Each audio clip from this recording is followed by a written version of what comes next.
ತಮಿಳುನಾಡು ಮಂಡ್ಯದಲ್ಲೂ ಜೆಸಿಬಿಗಳ ಘರ್ಜನೆ. ಬೆಂಗಳೂರು ಮೈಸೂರು ಆಯ್ತು, ಇದೀಗ ಮಂಡ್ಯ ಸರದಿ. ಮಂಡ್ಯದಲ್ಲೂ ಫುಟ್ಪಾತ್ ಒತ್ತುವರಿ ತೆರವು ಕಾರ್ಯಾಚರಣೆ. ಬೆಳಿಗ್ಗೆಯಿಂದಲೇ ಘರ್ಜಿಸುತ್ತಿರುವ ಜೆಸಿಬಿಗಳು. ಮಂಡ್ಯ ನಗರಸಭೆ ವತಿಯಿಂದ ಫುಟ್ಪಾತ್ ಒತ್ತುವರಿ ತೆರವು. ಪೊಲೀಸರ ಭದ್ರತೆಯಲ್ಲಿ ಫುಟ್ಪಾತ್ ಒತ್ತುವರಿ ತೆರವು.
ಮೇಡಮ್ ಹೇಳಿದ್ರಂತ ಏನ್ ಮಾಡಿದೀವಿ ಗೊತ್ತಾ ಸರ್? ಫುಲ್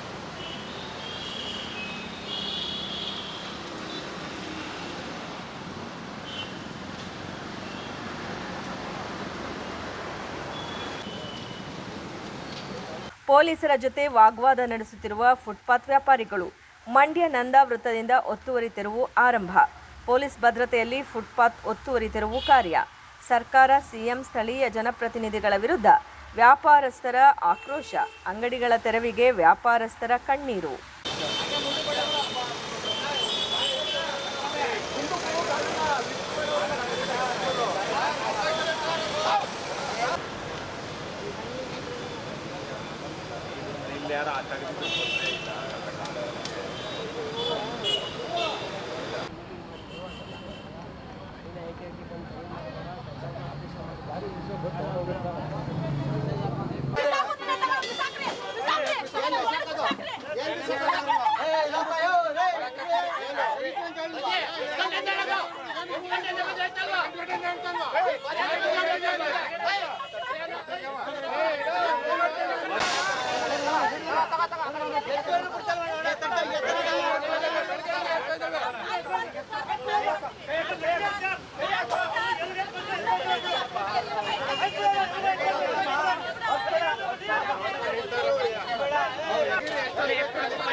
इसका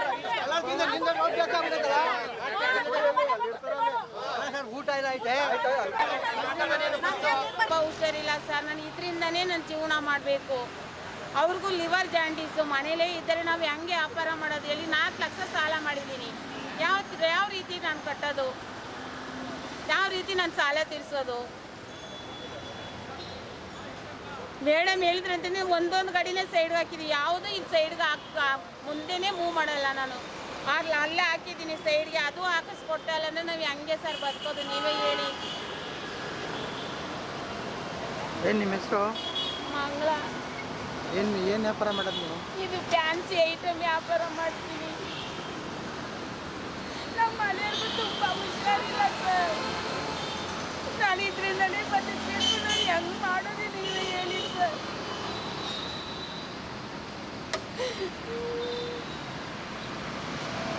ಅವ್ರಿಗೆ ಲಿವರ್ ಜಾಂಡೀಸು. ಇದರಿಂದನೇ ನಾನು ಸಾಲ ಮಾಡಿದ್ದೀನಿ. ಅದಕ್ಕೂ ಬದುಕಕ್ಕೆ ಬಿಡಲ್ಲ. ನಾವು ಹೆಂಗೆ ಬದುಕೋದು ನೀವೇ ಹೇಳಿ.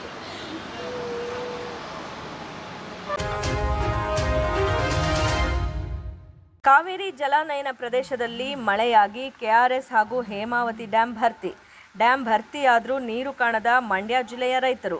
ಅತ್ತ ಕಬಿನಿಯಿಂದ ತಮಿಳುನಾಡಿಗೆ ಸಾಕಷ್ಟು ಪ್ರಮಾಣದಲ್ಲಿ ಹೋಗ್ತಿರೋ ನೀರು. ತಮಿಳುನಾಡಿನ ರೈತರು ಖುಷ್, ಮಂಡ್ಯ ಜಿಲ್ಲೆಯ ರೈತರು ಕ್ರಶ್. ಹೇಮಾವತಿ ನಾಲೆಗಳಿಗೆ ನೀರು ಹರಿಸಲು ರೈತರ ಪಟ್ಟು. ಹೇಮಾವತಿ ಎಡದಂಡೆ ಬಲದಂಡೆ ನಾಲೆಗಳಿಗೆ ನೀರು ಹರಿಸಲು ಒತ್ತಾಯಿಸಿ ಪ್ರತಿಭಟನೆ. ಮಂಡ್ಯದ ಸಂಜೆ ವೃತ್ತದಲ್ಲಿ ನಡೆದ ಪ್ರತಿಭಟನೆ. ಕರ್ನಾಟಕ ರಕ್ಷಣಾ ವೇದಿಕೆ ಹಾಗೂ ಡಿಎಸ್ಎಸ್ ವತಿಯಿಂದ ನಡೆದ ಪ್ರತಿಭಟನೆ.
ರಾಜ್ಯ ಸರ್ಕಾರದ ಹಾಗೂ ಶಾಸಕರ ವಿರುದ್ಧ ಘೋಷಣೆ ಕೂಗಿ ಆಕ್ರೋಶ. ಹಳೆ ಬೆಂಗಳೂರು ಮೈಸೂರು ಹೆದ್ದಾರಿ ತಡೆದು ಹೋರಾಟಗಾರರ ಆಕ್ರೋಶ. ಮಂಡ್ಯದ ಕೆಆರ್ಪೇಟೆ ತಾಲೂಕಿನಲ್ಲಿರುವ ಹೇಮಾವತಿ ಎಡ ಬಲದಂಡೆಗಳ ನಾಲೆಗಳು ನೀರಿಲ್ಲದೆ ಈ ಭಾಗದಲ್ಲಿ 100 ಎಕರೆ ಒಣಗುತ್ತಿರುವ ರೈತರ ಬೆಳೆಗಳು. ಮಂಡ್ಯ ಜಿಲ್ಲೆಯಲ್ಲಿ ಮುಂಗಾರು ಮಳೆ ಕೈಕೊಟ್ಟಿದೆ. ರೈತರಿಗೆ ನೀರು ಕೊಡದೆ ನಿರ್ಲಕ್ಷ್ಯ ತೋರಲಾಗಿದೆ. ಸಚಿವ ಸಂಪುಟ ಬ್ಯುಸಿಯಲ್ಲಿ ಸರ್ಕಾರ ಇದೆ. ರೈತರ ಕಷ್ಟ ಕೇಳೋರು ಯಾರೂ ಇಲ್ಲ. ರೈತರ ಬೆಳೆಗೆ ನೀರು ಕೊಟ್ಟು ರೈತರ ಬದುಕು ಉಳಿಸಿ ಎಂದು ಆಗ್ರಹ. ಇಲ್ಲದಿದ್ದರೆ ರಾಜ್ಯಾದ್ಯಂತ ಉಗ್ರ ಹೋರಾಟದ ಎಚ್ಚರಿಕೆ. ಮೊದಲನೇ ವಾರದಲ್ಲಿ ಮಳೆ ಬರಬೇಕಾಗಿತ್ತು. ಮಳೆ ಬರೋದ ಕಾರಣ ಬರಗಾಲ ಬಂದಿದೆ. ಜುಲೈ ಕೊನೆ ವಾರದಲ್ಲಿ ಮಳೆ ಬಂದು ಎಲ್ಲ ಡ್ಯಾಮ್ಗಳು ತುಂಬಿರೋದ್ರಿಂದ ಇಲ್ಲಿನ ಭಾಗದ ರೈತರುಗಳಿಗೆ ನೀರು ತುಂಬಿಸ್ಬೇಕಾಗಿರೋದು ಕೆರೆಕಟ್ಟೆಗಳಿಗೆ ಅವರ ಜವಾಬ್ದಾರಿ ಆಗಿರ್ತಿದೆ. ಆದರೆ ಮಂಡ್ಯ, ಮದ್ದೂರು, ಶ್ರೀರಂಗಪಟ್ಟಣಕ್ಕೆ, ಪಾಂಡುಪುರಕ್ಕೆ ಕಾವೇರಿ ನೀರಿನ ಬಿಡುಗಡೆ ಆಗಿದೆ.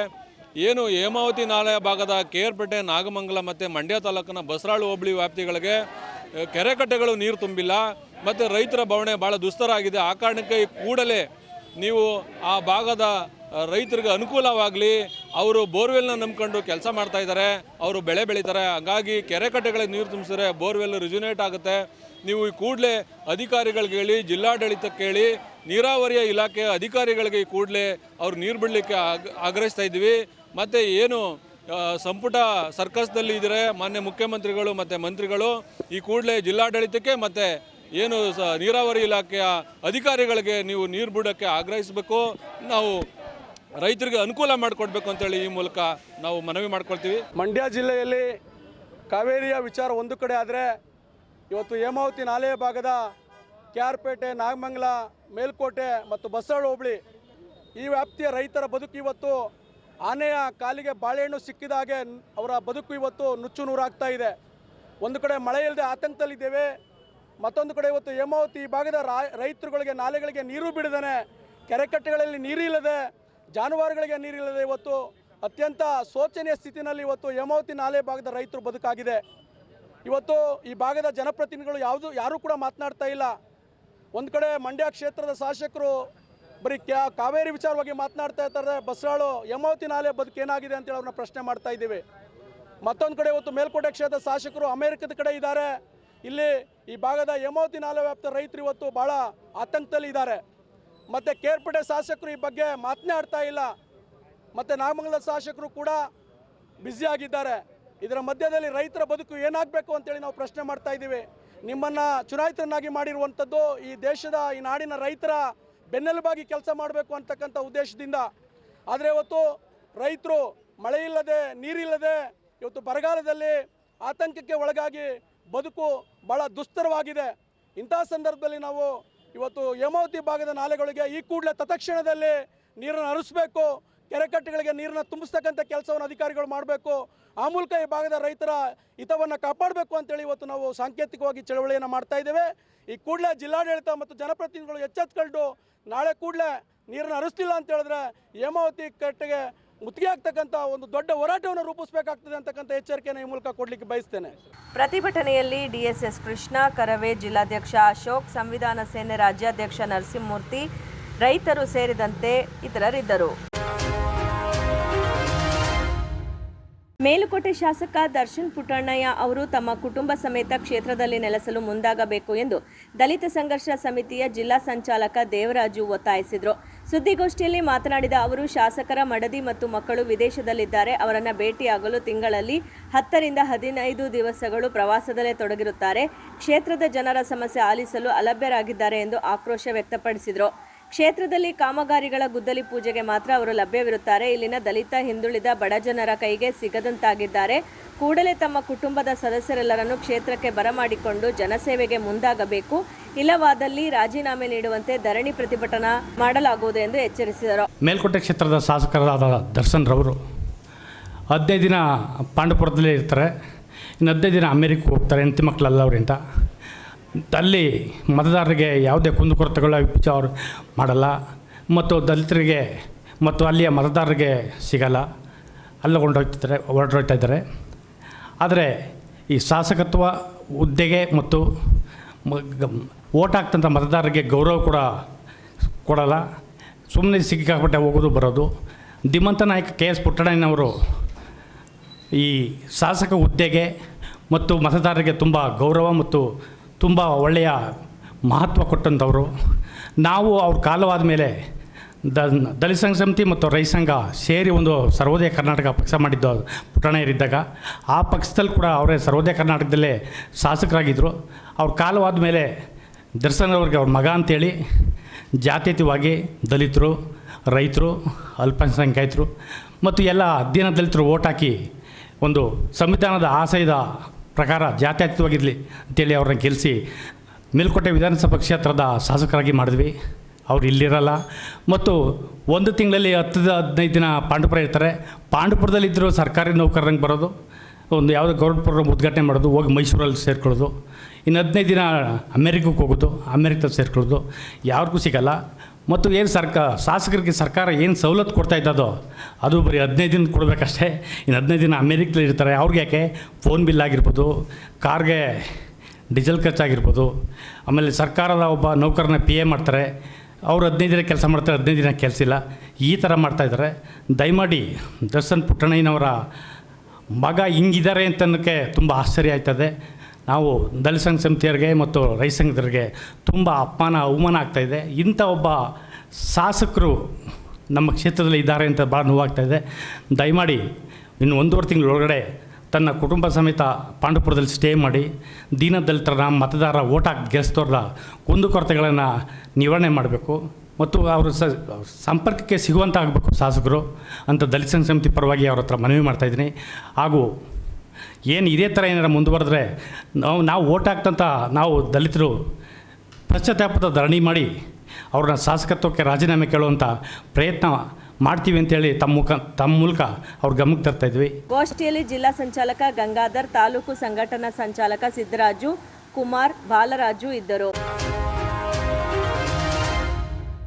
ಮದ್ದೂರು ನಗರದ ಸಾರ್ವಜನಿಕ ಗುರುಶಾಂತಪ್ಪ ಆಸ್ಪತ್ರೆಯಲ್ಲಿ ಕರ್ನಾಟಕ ರಾಜ್ಯ ಶೋಷಿತ ಸಮುದಾಯಗಳ ವೇದಿಕೆ ವತಿಯಿಂದ ಉಪಮುಖ್ಯಮಂತ್ರಿ ಜಿ. ಪರಮೇಶ್ವರ್ ರವರ 75ನೇ ಜನ್ಮದಿನವನ್ನು ಸರ್ಕಾರಿ ಆಸ್ಪತ್ರೆಯ ಒಳರೋಗಿಗಳಿಗೆ ಹಣ್ಣು ಹಂಪಲುಗಳನ್ನು ವಿತರಿಸುವ ಮೂಲಕ ವೇದಿಕೆಯ ಮುಖಂಡರು ಅರ್ಥಪೂರ್ಣವಾಗಿ ಆಚರಣೆ ಮಾಡಿದರು.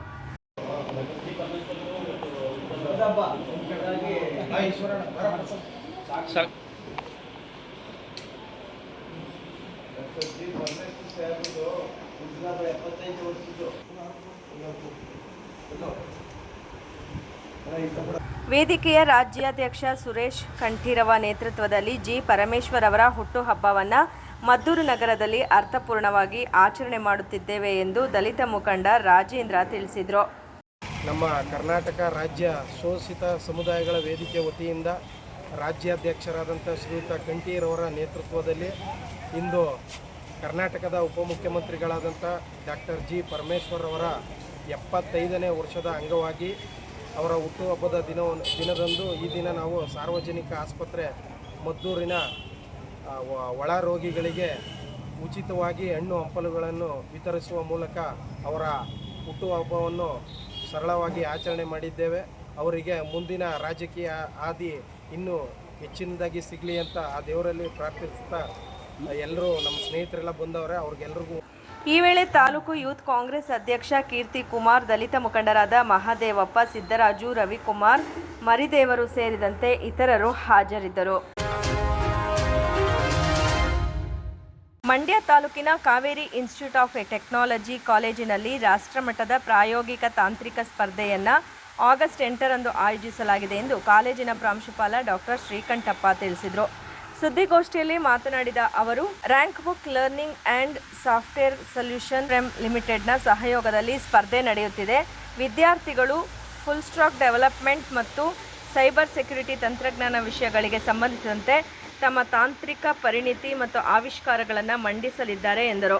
ರಾಜ್ಯ ಉತ್ತರ ಭಾಗದ ವಿದ್ಯಾರ್ಥಿಗಳು ಹಾಗೂ ಕೇರಳ, ತಮಿಳುನಾಡು, ಆಂಧ್ರ ಪ್ರದೇಶ ರಾಜ್ಯಗಳ ವಿದ್ಯಾರ್ಥಿಗಳು ಸ್ಪರ್ಧೆಯಲ್ಲಿ ಪಾಲ್ಗೊಳ್ಳಲಿದ್ದಾರೆ. ತಂಡವೊಂದರಲ್ಲಿ 4 ಮಂದಿಯಂತೆ 70 ತಂಡಗಳಿಂದ 250ಕ್ಕೂ ಹೆಚ್ಚು ವಿದ್ಯಾರ್ಥಿಗಳು ಭಾಗವಹಿಸುವರು. ವಿಜೇತರಿಗೆ 30,000 ರೂಪಾಯಿಗಳ ನಗದು ಬಹುಮಾನ ಹಾಗೂ ಭಾಗವಹಿಸಿದ ಎಲ್ಲರಿಗೂ ಪ್ರಮಾಣ ಪತ್ರ ವಿತರಿಸಲಾಗುವುದು ಎಂದು ಹೇಳಿದರು. ಸ್ಪರ್ಧೆಯ ಸಂಚಾಲಕ ಆರ್. ಅಶೋಕ್ ಮಾತನಾಡಿ, ಸ್ಪರ್ಧೆಯನ್ನು ಪ್ರಶಸ್ತಿ ಮತ್ತು ಪ್ರಮಾಣ ಪತ್ರಗಳಿಗೆ ಸೀಮಿತಗೊಳಿಸುವುದಿಲ್ಲ. ಸ್ಪರ್ಧೆಯಲ್ಲಿ ಉತ್ತಮ ಕೌಶಲ್ಯ ತೋರಿದ 25ಕ್ಕೂ ಹೆಚ್ಚು ವಿದ್ಯಾರ್ಥಿಗಳಿಗೆ ಪ್ರತಿಷ್ಠಿತ ಸಂಸ್ಥೆಗಳಲ್ಲಿ ಇನ್ರಿಫ್ ನೀಡಲಿದ್ದು, ಉತ್ತಮವಾಗಿ ವೃತ್ತಿ ತರಬೇತಿ ಪಡೆದರೆ ಅಲ್ಲಿಯೇ ಹುದ್ದೆ ನೀಡಲಿದ್ದಾರೆ ಎಂದು ಮಾಹಿತಿ ನೀಡಿದರು. 2014ರಲ್ಲಿ ನಮ್ಮ ಸಂಸ್ಥೆ ಪ್ರಾರಂಭ ಆಯಿತು. Mechanical engineering, civil engineering, electronics and communication engineering ಮತ್ತು ಕಂಪ್ಯೂಟರ್ ಸೈನ್ಸ್ ಇಂಜಿನಿಯರಿಂಗ್ 4 ವಿಭಾಗಗಳನ್ನೇ ಪ್ರಾರಂಭ ಆಗಿ ಇವತ್ತು 11 ವಿಷಯಗಳಲ್ಲಿ ನಾವು ಪ್ರೋಗ್ರಾಮ್ಗಳನ್ನು ಮಾಡ್ತಾಯಿದ್ದೀವಿ. Information science, data science, artificial intelligence, MCA, BCA, BBA, BCom ಕೋರ್ಸ್ಗಳನ್ನು ನಾವು ನಮ್ಮ ಕಾಲೇಜಿನಲ್ಲಿ ನಡೆಸ್ತಾ ಇದ್ದೇವೆ. ನಮ್ಮ ಕಾಲೇಜಿನಲ್ಲಿ ತುಂಬ ಸಂತೋಷವಾಗಿ ಹೇಳೋದಕ್ಕೆ ಇಷ್ಟಪಡ್ತೀನಿ ಅಂದರೆ 7ನೇ 7th ಪೇ ಸ್ಕೇಲ್ನ ನಾವು ಇಂಪ್ಲಿಮೆಂಟ್ ಮಾಡಿದ್ದೀವಿ. ಇದು ಅಷ್ಟು ಸುಲಭದ ಕೆಲಸ ಅಲ್ಲ. ನಮ್ಮ ಉತ್ತಮ ಗುಣಮಟ್ಟದ ಶಿಕ್ಷಕರನ್ನು ಹೊಂದಬೇಕು ಅನ್ನೋ ಕಾರಣದಿಂದ ಒಳ್ಳೆಯ ಶಿಕ್ಷಣ ಸರ್ಕಾರಿ ಸಂಸ್ಥೆಗಳಿಗೆ ನೀಡುವಂಥ ವೇತನವನ್ನು ಕೂಡ ನಾವು ನಮ್ಮ ಕಾಲೇಜಿನಲ್ಲಿ ನೀಡ್ತಾ ಇದ್ದೇವೆ. ಸುಮಾರು 1,500 ವಿದ್ಯಾರ್ಥಿಗಳು ನಮ್ಮ ಕಾಲೇಜಿನಲ್ಲಿ ಇದ್ದಾರೆ. ಗೋಲ್ಡ್ ಮೆಡಲ್ ತಗೊಂಡಿದ್ದಾರೆ, 10ನೇ ರ್ಯಾಂಕ್ ಬಂದಿದ್ದಾರೆ, 4ನೇ ರ್ಯಾಂಕ್ ಬಂದಿದ್ದಾರೆ. ನಮ್ಮಲ್ಲಿ ಯಾವ ಡೊನೇಷನ್ ಕೂಡ ಇರೋದಿಲ್ಲ. ಗೌರ್ಮೆಂಟ್ ಫೀಸ್ಗೆ ನಾವು ಕೊಡ್ತಾಯಿದ್ದೀವಿ 1,30,000 ರೂಪಾಯಿಗೆ. ಮೆಕ್ಯಾನಿಕಲ್ಲು ಮತ್ತು ಸಿವಿಲ್ ಇಂಜಿನಿಯರಿಂಗಿಗೆ ಇನ್ನು 50,000 ರೂಪಾಯಿಗೆ ಕೊಡ್ತಾಯಿದ್ದೀವಿ. ಮತ್ತು ನಾವು PhD ಕೂಡ ಮೆಕ್ಯಾನಿಕಲ್ಲು, ಎಲೆಕ್ಟ್ರಾನಿಕ್ಸ್ ಆ್ಯಂಡ್ ಕಮ್ಯುನಿಕೇಷನ್ ಮತ್ತು ಕೆಮಿಸ್ಟ್ರಿ ವಿಭಾಗದಲ್ಲಿ ನಡೆಸ್ತಾ ಇದ್ದೇವೆ. ನಾವು ಪ್ರತಿ ವರ್ಷ ಅಂತಾರಾಷ್ಟ್ರೀಯ ಸಮ್ಮೇಳನ, ವರ್ಕ್ಶಾಪು, ಫ್ಯಾಕಲ್ಟಿ ಡೆವಲಪ್ಮೆಂಟ್ ಪ್ರೋಗ್ರಾಮ್ಗಳನ್ನ ನಡೆಸ್ತಾ ಇದ್ದೇವೆ. ಇದರಿಂದ ನಮ್ಮ ಶಿಕ್ಷಕರ ಜ್ಞಾನದ ಗುಣಮಟ್ಟವನ್ನು ಅಪ್ಡೇಟ್ ಮಾಡೋದಕ್ಕೋಸ್ಕರ ನಾವು ಪ್ರತಿ ಹಂತದಲ್ಲೂ ಅವ್ರಿಗೆ ತರಬೇತಿಯನ್ನು ನಾವು ನೀಡ್ತಾ ಇದ್ದೇವೆ. ಇದೇ ರೀತಿ ನಾವು ಹ್ಯಾಕಥಾನ್ ಅಂದರೆ ಇದೊಂದು ಪ್ರಾಯೋಗಿಕ ತಾಂತ್ರಿಕ ಸ್ಪರ್ಧೆ ಇಂಜಿನಿಯರಿಂಗ್ ಕಾಲೇಜು ವಿದ್ಯಾರ್ಥಿಗಳಿಗೆ ನಮ್ಮ ಕಾಲೇಜಿನಲ್ಲಿ 8ನೇ ತಾರೀಕು ನಡೆಸ್ತಾ ಇದ್ದೇವೆ. ಇದು ಒಂದು ರೀತಿ ಮಕ್ಕಳಲ್ಲಿ ಅಡಗಿರ್ತಕ್ಕಂಥ ಸುಪ್ತ ಪ್ರತಿಭೆಯನ್ನು ಹೊರಸೆಲ್ಲೋದಕ್ಕೆ ಒಂದು ವೇದಿಕೆಯಾಗಿ ಬರಲಿದೆ.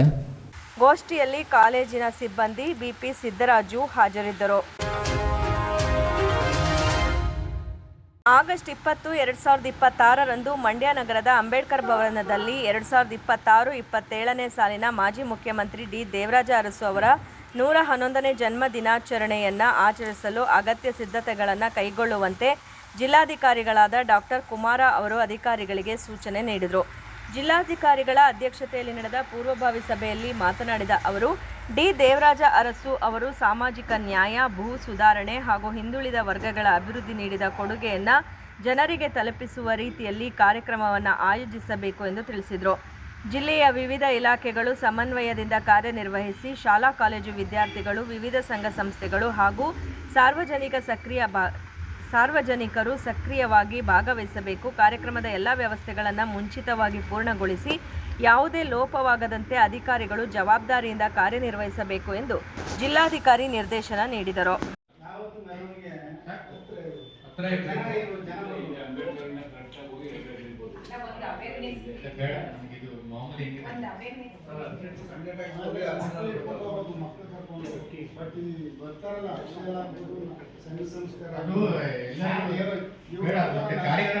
ಡಿಬೇಟ್ ಆಗುತ್ತೆ. ತುಂಬಾ ಲಾಂಗ್ ಇಡಕ್ಕೆ ಹೋದ್ರೆ ನಮ್ದು ಸಭಾ ಕಾರ್ಯಕ್ರಮ ಮಾಡಕ್ಕಾಗಲ್ಲ.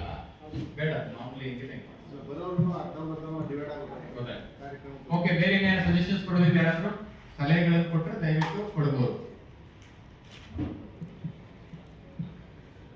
ಪಾಪಣ್ಣವ್ರು ಏನಾದ್ರು ಹೇಳಿದ್ಯಾ? ನಾಗರತ್ನವರು ನಾಗೇಶ್ ಓಕೆ. ವೇದಿಕೆಗೆ ಎಲ್ಲ ಸಮಾಜದ ಮುಖಂಡರು ಆಯಾ ಸಮಾಜದ ಇರುತ್ತೆ. ಇಲ್ಲಿ ದೇವರಾಜ ಅರಸು ಯಾವುದೇ ಸಭೆಯಲ್ಲಿ ಹಿಂದುಳಿದ ವರ್ಗಗಳ ಜಿಲ್ಲಾ ಅಧಿಕಾರಿಗಳಾದ ಮಂಜುಳಾ, ಡಿ ದೇವರಾಜ ಅರಸು, ಹಿಂದುಳಿದ ವರ್ಗಗಳ ಜಿಲ್ಲಾಧ್ಯಕ್ಷರಾದ ಎಲ್ ಸಂದೇಶ್, ಜಿಲ್ಲಾ ಸರ್ಕಾರಿ ನೌಕರರ ಸಂಘದ ಜಿಲ್ಲಾಧ್ಯಕ್ಷರಾದ ನಾಗೇಶ್, ಸವಿತಾ ಸಮಾಜದ ಜಿಲ್ಲಾಧ್ಯಕ್ಷರಾದ ಕೆಂಪರಾಜು, ವಿವಿಧ ಇಲಾಖೆಗಳ ಜಿಲ್ಲಾ ಮಟ್ಟದ ಅಧಿಕಾರಿಗಳು ಹಾಗೂ ವಿವಿಧ ಸಮುದಾಯದ ಮುಖಂಡರುಗಳು ಉಪಸ್ಥಿತರಿದ್ದರು. ಮಂಡ್ಯ ತಾಲೂಕು ಹೊಳಲು ಗ್ರಾಮದಲ್ಲಿ ಶ್ರೀ ಮಡಿವಾಳ ಮಾಚಿದೇವರ ಸೇವಾ ಟ್ರಸ್ಟ್ ಇವರ ಸಹಯೋಗದೊಂದಿಗೆ ಹಿಂದುಳಿದ ವರ್ಗಗಳ SSLC ವಿದ್ಯಾರ್ಥಿಗಳಿಗೆ ಪ್ರತಿಭಾ ಪುರಸ್ಕಾರ ಹಾಗೂ ದಿವಂಗತ ಎಸ್ ಜಾನಕಿ ಅವರ ಸವಿ ನೆನಪಿಗಾಗಿ ಶ್ರೀ ತಗಡೂರಯ್ಯ ದೇವಸ್ಥಾನ ಆವರಣದಲ್ಲಿ HP ಶಿವಮಾದ ಹಿಂದುಳಿದ ವರ್ಗದ ಕಾಂಗ್ರೆಸ್ ಬ್ಲಾಕ್ ಅಧ್ಯಕ್ಷರು, ಸರ್ಕಾರದ 5 ಗ್ಯಾರಂಟಿ ನಿರ್ದೇಶಕರು, ಮಡಿವಾಳ ಮಾಚಿದೇವರ ಸೇವಾ ಟ್ರಸ್ಟ್ನ ಮಾಜಿ ಅಧ್ಯಕ್ಷರು ಇವರ ಅಧ್ಯಕ್ಷತೆಯಲ್ಲಿ ವಿಜೃಂಭಣೆಯಿಂದ ನಡೆಯಿತು. ಕಾರ್ಯಕ್ರಮವನ್ನು ಶ್ರೀ ಮಡಿವಾಳ ಮಾಚಿದೇವರ ಭಾವಚಿತ್ರಕ್ಕೆ ಹಾಗೂ ದಿವಂಗತ ಜಾನಕಿಯವರ ಭಾವಚಿತ್ರಕ್ಕೆ ಪುಷ್ಪಾರ್ಚನೆ ಮಾಡುವ ಮುಖಾಂತರ ನೆರವೇರಿಸಿದರು.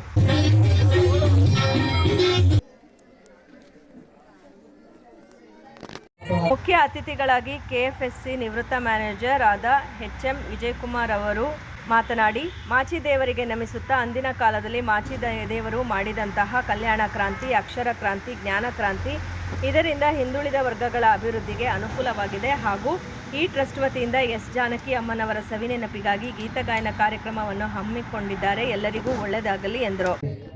ಅಕ್ಷರ ಕ್ರಾಂತಿ, ಜ್ಞಾನ ಕ್ರಾಂತಿಯಿಂದ ಈ ಒಂದು ಹಿಂದುಳಿದ ವರ್ಗದವರು ಈ ರೀತಿ ಬಂದು ಇಂಥ ಕಾರ್ಯಕ್ರಮಗಳನ್ನು ಮಾಡಿ ಒಂದು ಹುಡುಗರಿಗೆ ಪ್ರೋತ್ಸಾಹ ಮಾಡ್ತಾ ಇದ್ದಾರೆ. ಈ ರೀತಿ ಪ್ರೋತ್ಸಾಹ ಮಾಡಿದಾಗ ಏನಾಗುತ್ತೆ, ಮಕ್ಕಳಲ್ಲಿ ನಾವು ಇನ್ನೂ ಚೆನ್ನಾಗಿ ಓದಬೇಕು, ಚೆನ್ನಾಗಿ ಬೆಳೀಬೇಕು ಅನ್ನೋ ಒಂದು ವ್ಯಕ್ತಿತ್ವ ಬರ್ತದೆ. ಅದೇ ರೀತಿ ಅದನ್ನು ನೋಡಿ ಇನ್ನು ಕೆಲವು ಮಕ್ಕಳುಗಳು ನಾವು ಇದೇ ರೀತಿ ನಾವು ಓದಬೇಕು, ಬರೀಬೇಕು, ಒಂದು ಹೆಸರು ತಗೋಬೇಕು ಅನ್ನೋ ಒಂದು ಛಲ ಬರ್ತದೆ. ಅವರ ನೆನಪನ್ನು ಸಹ ಹೆಚ್ಚಿನದಾಗಿ ಮಾಡ್ತಾ ಇದ್ದಾರೆ. ಈಗ ನೋಡಿ, ಒಂದು ಕಲೆಗೆ, ಒಂದು ಸಾಹಿತ್ಯಕ್ಕೆ ಒಂದು ಬುದ್ಧಿವಂತಿಕೆಗೆ ಯಾವುದೇ ದೇಶದ ಜಾತಿ ಧರ್ಮ ಹಂಗಿಲ್ಲ ಅನ್ನೋದಕ್ಕೆ ಶ್ರೀ ಜಾನಕಮ್ಮ ಅವರೇ ಕಾರಣ. ಶ್ರೀ ಎಸ್ ಜಾನಕಿಯವರು ಆಂಧ್ರದಲ್ಲಿ ಹುಡ್ತಾರೆ, ಎಸ್ ಜಾನಕಿಯವರು ಆಂಧ್ರದಲ್ಲಿ ಹುಡ್ತಾರೆ ಮಾಡಿ ತೆಲುಗು ಫಿಲ್ಮ್ ಇಂಡಸ್ಟ್ರಿನಲ್ಲಿ ಹಾಡುಗಾರಿಕೆ ಶುರು ಮಾಡ್ತಾರೆ. ಆದರೆ ಅವರು ಅಲ್ಲಿಗೆ ನಿಲ್ಲೋದಿಲ್ಲ. ತಮಿಳು, ತೆಲುಗು, ಮಲಯಾಳಿ ಹೀಗೆ ಸುಮಾರು 48,000 ಹಾಡುಗಳನ್ನು ಸುಮಾರು 20 ಭಾಷೆಗಳಲ್ಲಿ ಹಾಡ್ತಾರೆ. ಅದು 20 ಭಾಷೆ ಅಂದರೆ ನಮ್ಮ ಭಾರತದ ಭಾಷೆನೂ ಸೇರಿದಂತೆ ವಿದೇಶಿ ಭಾಷೆಗಳು, ಸ್ಪ್ಯಾನಿಷು, ಜಪಾನ್ ಭಾಷೆ, ಹೀಗೆ ಅರೇಬಿಕ್ ಭಾಷೆ, ಹೀಗೆ ಹಲವಾರು ಭಾಷೆಗಳಲ್ಲಿ ಶ್ರೀಮತಿ ಜಾನಕಮ್ಮನವರು ಹಾಡು ಹೇಳಿ ಇವತ್ತು ಅವ್ರನ್ನ ದಕ್ಷಿಣದ ಗಾನ ಕೋಗಿಲೆ ಅಂತೇಳೇ ಅವರು ಪರ್ಮನೆಂಟಾಗಿ ಅವರು ಬಿರುದನ್ನ ತಗೋತಾರೆ. ನೀವು ಲತಾ ಮಂಗೇಶ್ಕರ್ ಅವ್ರನ್ನ ಮಾತು ಕೇಳಿರ್ಬೋದು, ಅವರು ಭಾರತದ ಗಾನ ಕೋಗಿಲೆ. ಅಷ್ಟು ಚೆನ್ನಾಗಿ ಕೇಳಿರ್ತೀರಿ ಅನಿಸುತ್ತೆ ಲತಾ ಮಂಗೇಶ್ಕರ್ ಅವರು. ನಂತರ ಕರ್ನಾಟಕ ರಾಜ್ಯ ಮಡಿವಾಳ ಸೇವಾ ಸಂಘದ ಅಧ್ಯಕ್ಷರು ಪ್ರಧಾನ ಕಾರ್ಯದರ್ಶಿಗಳಾದ ಸತ್ಯನಾರಾಯಣರವರು ಮಡಿವಾಳ ಮಾಚಿ ಸಂಘದ ಬಗ್ಗೆ ಮಾತನಾಡಿದರು. ಜಿಲ್ಲೆ, ಹಾಸನ, ಕರ್ನಾಟಕದ ಜಿಲ್ಲೆಯಾದ್ಯಂತ ಅವ್ರ ಥರ ಪ್ರತಿಯೊಂದು ಹಳ್ಳಿಲೂ ಮಹಿಳೆಯರು ಹೋರಾಟ ಮಾಡಿ ಹೆಣ್ಮಕ್ಳಿಗೆ ನ್ಯಾಯ ಕೊಡಿಸ್ಬೇಕು ಅಂತಂತ ಆ ಚೈತನ್ಯ ತುಂಬಬೇಕು, ಅವ್ರ ಥರನೇ ಶಕ್ತಿ ಬರಲಿ ಅಂತಂತ ನಮ್ಮ ಮಡಿವಾಳ ಸಮಾಜದ ಹೆಣ್ಮಕ್ಳಿಗೆ ಕೇಳ್ತೀವಿ. ಈ ಮಡಿವಾಳ ಮಾಚಿ ದೇವ ಟ್ರಸ್ಟ್ನವ್ರಿಗೆ ಮತ್ತು ಈ ಒಳಲು ಗ್ರಾಮಸ್ಥರಿಗೆ ನನ್ನ ನಮಸ್ಕಾರನ ತಿಳಿಸಿ. ಯಾರು ಮುಂದೆ ಬರ್ತಾ ಇಲ್ವಲ್ಲ, ಎಲ್ಲ ಎದುರುಕೊಂಡು ನಮ್ಮ ಸಮುದಾಯ ಕೆಳಮಟ್ಟದಲ್ಲಿದೆ. ಇವತ್ತು ಅವರ ಸ್ಥಾಪನೆಯಾಗಿ ಬಂದಿದ್ದಾರೆ ಮುಂದಕ್ಕೆ. ಅವ್ರನ್ನ ನಾವು ಪ್ರೋತ್ಸಾಹ ತುಂಬಿದ್ರೆ ಇವತ್ತು ಹೊರಳು ಗ್ರಾಮದಲ್ಲಿ ಪ್ರೋತ್ಸಾಹ ತುಂಬ್ತಾ ಇದ್ದೀರಾ.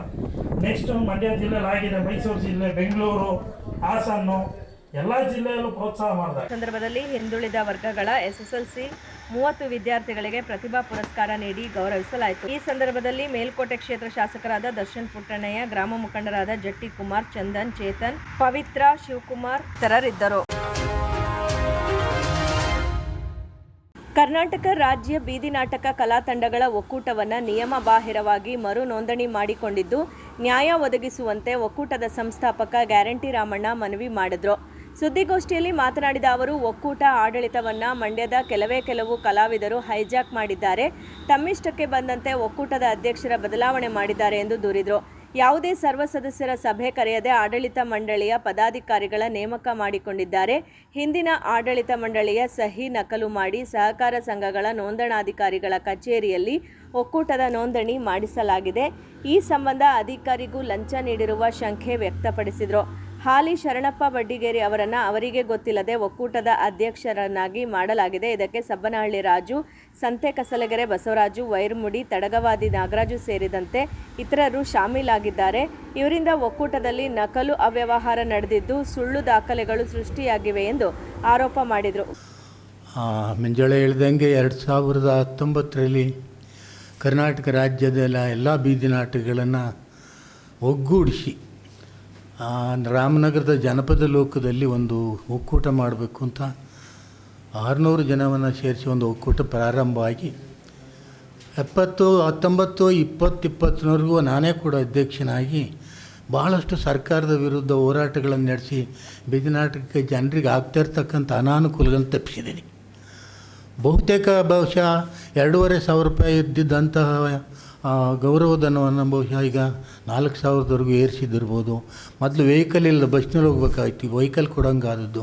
ನಾವೆಲ್ಲ ಫ್ರೀಡಮ್ ಪಾರ್ಸಲ್ಲಿ ಕೊಡ್ತು ಎಲ್ಲ ಒಟ್ಟು ಮಾಡಿ ಹೊಡ್ಕೊಂಡು 2021ರಲ್ಲಿ ಕೆಲವು ಮಂದಿ ಸೇರಿಕೊಂಡು ಜನಜಾಗೃತಿಗಾಗಿ ಹುಟ್ಟಿಕೊಂಡಂತಹ ಮಾಧ್ಯಮದಷ್ಟೇ ಮಾಧ್ಯಮ ಜನಜಾಗೃತಿಗೆ ಎಷ್ಟು ಗಟ್ಟಿನೋ ಬೀದಿ ನಾಟಕ ಅಷ್ಟೇ ಗಟ್ಟಿ. 1985ರಲ್ಲಿ ಶಬ್ದರಶ್ಮಿ ಒಂದು ಇಡೀ ಸಮೂಹನೇ ಬದಲಾಯಿಸಿದಂಥ ಶಕ್ತಿ ಈ ಬೀದಿ ನಾಟಕ್ಕಿದೆ. ಅದನ್ನು ಕೆಲವರು ಏನಾದರೂ ನಾವು ಸರ್ಕಾರದ ವಿರುದ್ಧ ಹೋರಾಡಿ ಅನುಕೂಲ ಪಡ್ಕೊಳ್ಳೋಕೆ ಹುಟ್ಟಿದಂಥ ಬೀದಿ ನಾಟಕವನ್ನು ಸರ್ಕಾರದ ಯೋಜನೆಗಳಿಗೆ ಬರೋ ಅನುದಾನವನ್ನು ತಕ್ಕೊಳ್ಳಿಕ್ಕೆ ಕೆಲವರು ಅವಕಾಶವಾದಿಗಳು ಒಂದು 7-8 ಜನ ನಮ್ಮೊಳಗೆ ಇದ್ದವರು 21ರ ನಂತರ ಏನು ಮಾಡಿದರು, ನಾನಿದ್ದಂಗೆ ನಾನೇ ಅಧ್ಯಕ್ಷ ಅಂತ ಸರ್ಕಾರಕ್ಕೆ ಲೆಟರ್ ಬರೆದು ಅನುದಾನವನ್ನು ಪಡ್ಕೊಳ್ಳಿಕ್ಕೆ ಎಲ್ಲ ಮಾಡ್ತಾಯಿದ್ರು. ಅಧ್ಯಕ್ಷರಾಗಿ ನಾನು ಹಾಸನದಲ್ಲಿದ್ದೇನೆ. ಓಲಿ ನಾನು ಬೇಡ್ರಪ್ಪ ಬೆಂಗಳೂರ ರಿಜಿಸ್ಟ್ರೇಷನ್ ಮಾಡಿಸ್ಬೇಕು ಅನ್ನೋ ಹೊತ್ತಿಗೆ ಮಂಡ್ಯದಲ್ಲೇ ಮಾಡಿಸ್ಬೇಕು, ನಾವು ಕಟಿಬದ್ಧವಾಗಿ ನಿಲ್ಲಿಸ್ತೀವಿ ಅಂತ ಇಲ್ಲಿ ರಿಜಿಸ್ಟ್ರೇಷನ್ನು ಇಲ್ಲೇ ಮಾಡಿಸಿ. ನನಗೆ ಗೊತ್ತಿಲ್ಲದಂಗೆ ಅಧ್ಯಕ್ಷರು ನಾನೇ ಅಂತ ಅವ್ರ ಹೆಸರು ಹಾಕಿ ತಗೊಂಡಂಥ ವಿಷಯಗಳು ಗೊತ್ತಾಯ್ತು. ನಾನು ಕಷ್ಟಪಟ್ಟು ಯಾವುದೇ ನಿರೀಕ್ಷೆ ಇಲ್ಲದೆ ಕಟ್ಟಿದ ಒಕ್ಕೂಟ ಮತ್ತು ಈ ರಾಜ್ಯದ 31 ಜಿಲ್ಲೆಯ ಕಲಾವಿದರಿಗೆ ಬೇಕಾದಂಥ ಒಕ್ಕೂಟ ಕೆಲವರ ಬಾಯಿಗೆ ತುತ್ತಾಗ್ತಾ ಇದೆಯಲ್ಲ ಅಂತ ಬೇಜಾರು ಕೂಡ ಆಯಿತು. ಯಾಕೋ ಬೇಜಾರಾಗಿ ನಾನು ಮಾಡಿದ್ದೆ ತಪ್ಪು ಅಂದ್ಕೊಂಡು ನಾನು ನಿಷ್ಕ್ರಿಯನಾದ ತಕ್ಷಣ ನನ್ನ ಗಮನಕ್ಕೆ ತರದೆ ಮತ್ತೆ ಇನ್ನೊಬ್ಬರನ್ನ ಅಧ್ಯಕ್ಷರನ್ನು ಮಾಡಿದರು. ಆಗ ನಾನೇನು ಇನ್ನೊಬ್ಬರನ್ನ ಅಧ್ಯಕ್ಷರು ನನ್ನ ಎದುರಿಗೆ ಮಾಡಿದ ಮೇಲೆ ನಾನು ಕಾನೂನಾತ್ಮಕ ರಾಜೀನಾಮೆ ಕೊಡಬೇಕಾದ ನನ್ನ ಧರ್ಮ. ಅವ್ರು ಬೇರೆ ಏನೋ ಮಾಡಲಿ, ಒಟ್ಟಿನಲ್ಲಿ ಒಕ್ಕೂಟ ಬೆಳೆದ್ರೆ ಸಾಕು ಅಂತ 2022ರಲ್ಲಿ ನನ್ನ ರಾಜೀನಾಮೆನ ಸಲ್ಲಿಸ್ತೀನಿ. ನಾನು ನಿಷ್ಕ್ರಿಯನಾದೆ. ತದನಂತರ ಏನು ಇವರು ಕಮಿಟಿ ಮಾಡಿದ್ರು ಆ ಕಮಿಟಿನ DR ಆಫೀಸ್ಗೆ ತಲುಪಿಸೇ ಇಲ್ಲ. ನೆಪ ಮಾತ್ರಕ್ಕೆ ಅಧ್ಯಕ್ಷನ ಮಾಡಿ ಅವ್ರನ್ನ 3 ವರ್ಷಗಳ ಕಾಲ ಅವ್ರ ಕೈಲಿ ದುಡಿಸ್ಕೊಂಡ್ರು. ಮಹೇಶ್ ಚಾಮರಾಜನಗರ 3 ವರ್ಷ ಅಧ್ಯಕ್ಷ ಅಂತ ನಾವು ತಿಳ್ಕೊಂಡಿದ್ವಿ. ಅವ್ರದ್ದು DRಗಳಿಗೆ ಸಲ್ಲಿಸಿರೋದು ಇವರು ಹೋಗಿ ನೋಡೋಕ್ಕೆ ಹೋಗಿಲ್ಲ. ಅವರು ಯಾರು ಕಾರ್ಯದರ್ಶಿ ಆಗಿದ್ದಾರೆ ಹಿಂದಿನ ಅವರು DRಗೆ ಕೊಟ್ಟೇ ಇಲ್ಲ. ಅವರೇ ಮಾಡಿದರು. ಇದ್ದಕ್ಕಿದ್ದಂಗೆ ಅವರನ್ನು ಚೇಂಜ್ ಮಾಡಿ ಇನ್ನೊಂದು ಕಮಿಟಿ ಫಾರ್ಮೇಷನ್ ಮಾಡಿದರೆ, ಏಕೆಂದರೆ ಬೈಲಾ ಪ್ರಕಾರ ಒಂದು ಜನರಲ್ ಬಾಡಿ ಕರಿಬೇಕು. ಜನರಲ್ ಬಾಡಿ ಸರ್ವ ಸದಸ್ಯರ ಸಭೆಯಲ್ಲಿ ಎಲ್ಲರೂ ಸೇರಿ ಪದಾಧಿಕಾರಿನ ವರ್ಷಕ್ಕೊಂದು ಸರಿ ಆಯ್ಕೆ ಮಾಡಬೇಕು ವಿನಃ ಯಾರು ಬೇಕು ಅವ್ರು ಸೇರಿಕೆ ಆಯ್ಕೆ ಮಾಡೋಂಗಿಲ್ಲ. ಇನ್ನೊಂದು ಕಮಿಟಿ ಮಾಡಿದರು. ನಾವು ನೋಡ್ತಲೇ ಇದು ಅದು ಆಯಿತು. ಮತ್ತು ಈಗ ಒಂದು 21 ತಿಂಗಳಲ್ಲಿ ಮತ್ತೊಂದು ಕಮಿಟಿನ ಆ ಕಮಿಟಿಲಿ ನೋಡಿದರೆ ಬೀದಿ ನಾಟಕದ ಗಂಧವೇ ಗೊತ್ತಿಲ್ಲದಂಥವ್ರು, 5-6 ವರ್ಷದಿಂದ ಬೀದಿ ನಾಟಕದಲ್ಲಿ ದುಡಿದಲ್ಲೇ ಇಲ್ಲದಂಥವ್ರು ಅವ್ರ ಕಮಿಟಿಲಿ ಯಾಕೆ ಅವ್ರು ಮಾಡಿದ್ರು ಅಂದರೆ ಅವ್ರು ಹೇಳಿದಂಗೆ ಕೇಳೋರಾಗಬೇಕಾಗಿರುತ್ತಲ್ವ. ಅದಾಗಿ 23ರಿಂದ ಅಧ್ಯಕ್ಷರಾಗಿಲ್ದಂಥವ್ರನ್ನೂ ಅಧ್ಯಕ್ಷರು ಅಂತ ದಾಖಲೆಯಲ್ಲಿ ಮಾಡಿ 26ರಲ್ಲಿ 3 ವರ್ಷದ ರಿನ್ಯೂವಲ್ನ ಒಂದೇ ಸರಿ ಮಾಡಿಸ್ಕೊಂಡು ಅದ್ರ ಮುಖಾಂತರ ಅವರೀಗ ಕಾರ್ಯಚಟುವಟಿಕೆ ಸ್ಟಾರ್ಟ್ ಮಾಡಿದ್ದಾರೆ. ಮತ್ತು ಗೊತ್ತಿಲ್ಲದಂಥ ಹೊರವರದ್ದು ಈಗ ವಿಭಾಗ ಮಟ್ಟದ ಸಭೆ ಅಂತ ಮಾಡ್ತಾರೆ. ಅಲ್ಲಿ ಏನು ಗೊತ್ತಿರಲ್ಲ, ಏನಾಗ್ತದೆ ಇಲ್ಲಿ ಏನಾಗಿದೆ ಅಂತ ಅವ್ರಿಗೆ ಗೊತ್ತಾಗಿಲ್ಲ ಪಾಪ. ಈಗ ಅರಿವು ಮೂಡಿಸೋ ಕಾರ್ಯಕ್ರಮ ನಾವು ಕೂಡ ಈಗ ಹಮ್ಮಿಕೊಂತ ಇದ್ವಿ, ಅದು ಬೇರೆ ಪ್ರಶ್ನೆ. ಆದರೆ ಮಂಡ್ಯದಲ್ಲಿ ರಿಜಿಸ್ಟರ್ ಆಗಿದ್ದರಿಂದ ಈ ಒಂದು ಕಂಪ್ಲೇಂಟ್ ಹಿಂಗೆ ಆಗ್ತಾಯಿದೆ ಮೇಡಮ್, ತಗೊಳ್ಳಿ, ಇದು ಅನಧಿಕೃತವಾದ ಒಕ್ಕೂಟವನ್ನು ರಚಿಸಿಕೊಂಡು ನಿಜವಾದ ಬೀದಿ ನಾಟಕರ ಕಲಾವಿದರು ಬಾಯಿಗೆ ಮಣ್ಣಾಕ ಕೆಲಸ ಮಾಡ್ತಾಯಿದ್ದಾರೆ, ದಯಮಾಡಿ ರಿನ್ಯೂವಲ್ ಮಾಡಬೇಡ ಅಂತ ರೈಟಿಂಗಲ್ಲಿ 2-3 ಲೆಟರ್ನ ಇಲ್ಲಿಯ ಯಾರು ನಿಬಂಧಕರು ಏನಿದ್ದಾರೆ ಸಂಘ ಸಂಸ್ಥೆಗಳವರ ಕೊಟ್ಟರೂ ಕೂಡ ಅದನ್ನು ಉಲ್ಲಂಘಿಸಿ ಅವರು ರಿನ್ಯೂವಲ್ನ 26ವರೆಗೂ ಸಂಪೂರ್ಣವಾಗಿ ಮಾಡಿಕೊಟ್ಟಿದ್ದಾರೆ. ಇದು ಆಮೇಲೆ ನಿನ್ನೆ ಕೂಡ ನಮ್ಮ ತಂಡ ಎಲ್ಲ ಹೋಗಿ ಲೋಕಾಯುಕ್ತರಿಗೆ ದೂರಾಗೆ ಕೊಟ್ಟು ಜನರಿಗೆ ಈ ಬಗ್ಗೆ ಕೆಲವರು ಗೊತ್ತು ಅವ್ರು ಸಭೆ ಕರೆದಟ್ಟಿಗೆ ಗೊತ್ತಿದ್ದು ಹೋಗ್ತಾರೋ ಏನೋ ಅಂಥದ್ದು ನಮ್ಮ ಒಕ್ಕೂಟ ಅಂತ ಹೋಗ್ತಾರೋ ಗೊತ್ತಿಲ್ಲ. ಅದನ್ನು ಅರಿವು ಮೂಡಿಸೋದು ಕೆಲಸ ಕೂಡ ಅದು ಆಗಬೇಕಾಗುತ್ತೆ. ಅದರಲ್ಲಿ ಪ್ರಪ್ರಥಮವಾಗಿ ಮಂಡ್ಯದಲ್ಲೇ ಒಂದು ನಾವು ಪತ್ರಿಕೆಗೋಷ್ಠಿ ಮಾಡಿ ಈ ವಿಚಾರನ ನಮ್ಮ ಪತ್ರಿಕಾ ಮಿತ್ರರಿಗೆ ಅರಿವು ಮಾಡಿಕೊಟ್ರೆ ಅವ್ರ ಕಡೆಯಿಂದಲೂ ನಮಗೆ ಸಹಾಯ ಆಗ್ಬೋದು ಅನ್ನೋದು. ಗೋಷ್ಠಿಯಲ್ಲಿ ಮಾಜಿ ಅಧ್ಯಕ್ಷ ಮಹೇಶ್, ಮಾಜಿ ಪ್ರಧಾನ ಕಾರ್ಯದರ್ಶಿ ಅಂಬುಜಾ, ಮಂಜುಳಾ, ಸಲ್ಮಾ, ಚಿಕ್ಕರೆಡ್ಡಪ್ಪ, ಹೇಮಂತ್, ಚಕ್ರಪಾಣಿ ಇದ್ದರು.